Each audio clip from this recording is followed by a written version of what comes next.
اعوذ باللہ من الشیطان الرجیم بسم اللہ الرحمن الرحیم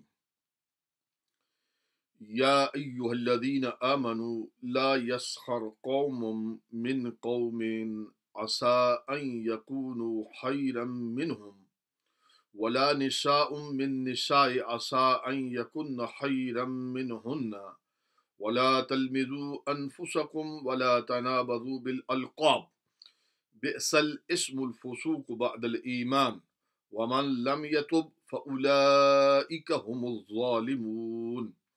آج برکات القرآن میں سورہ حجرات 26ویں پارے کی آیت نمبر 11 کا ترجمہ اور اس میں ذکر ہونے والے مضامین کی طرف آپ کی توجہ۔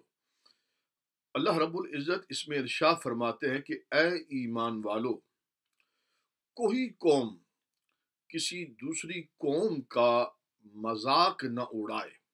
لا یسخر قوم من قوم عسى ان یکونوا خیرا منہم، ممکن ہے وہ ان سے بہتر ہوں۔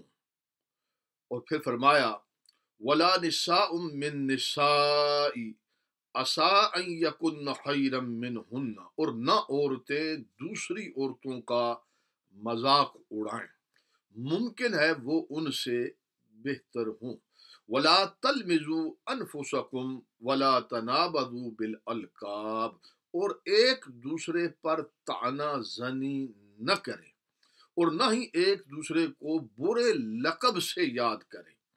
بئس الاسم الفسوق بعد الایمان، ایمان کے بعد یعنی ایک مسلمان کے لیے فاسق ہونا کیا ہی برا نام ہے۔ ومن لم یتب فاولئک هم الظالمون، اور جو توبہ نہ کرے تو وہی لوگ ظالم ہیں۔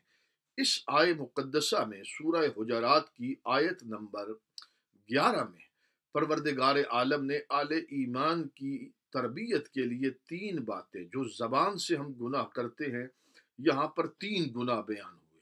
اگلی آیت میں پھر مزید کا ذکر ہے۔ آج اسی پر آپ دیکھیے، سب سے پہلے کسی قوم کے لیے اجتماعی طور پر فرمایا گیا، ایک قوم دوسری قوم کے لیے کوئی ایسا لفظ نہ بولے جو مذاق میں آئے، جو ان کے لیے تحقیر کا سبب بنے۔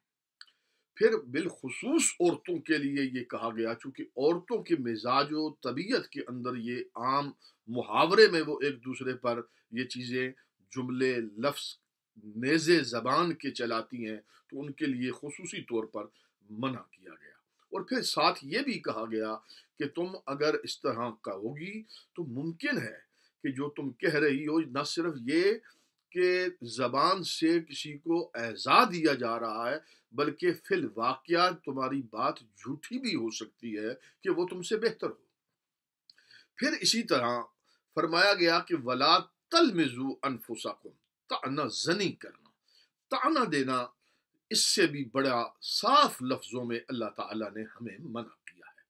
ولا تنابزوا بالالقاب، اور پھر فرمایا کہ برا لقب رکھ لینا، کسی کا برا نام بنا لینا، اس سے بھی منع کیا گیا ہے۔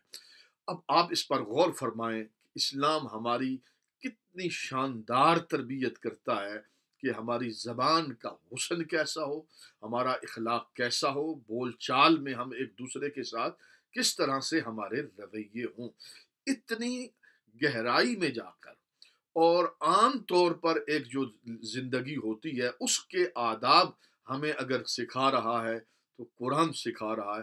آئیے ہم اس آیت کی روشنی میں اپنا جائزہ لیں، اپنا محاسبہ کریں، کیا ہماری زبانوں سے ایسے گناہ ہو تو نہیں رہے؟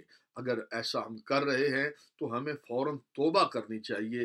اگر ہم توبہ نہیں کریں گے تو اللہ رب العزت فرماتا ہے وَمَن لَمْ يَتُبْ فَأُولَٰئِکَ هُمُ الظَّالِمُونَ، تو پھر ہم ظلم کرنے والوں میں سے ہوں گے۔ اللہ کی بارگاہ میں التجا ہے کہ دعا ہے پروردگار عالم ہمیں بہترین اخلاق کریمانہ جو اس کے پیارے محبوب علیہ الصلوۃ والسلام کے ہیں اور حضور نے ہی سکھائے ہیں، قرآن نے ہمیں تعلیم دی ہے، وہ اللہ تعالی ہمیں عطا فرمائے اور اس پر ہمیں عمل کرنے کی توفیق عطا فرمائے۔ والسلام علیکم ورحمۃ اللہ وبرکاتہ۔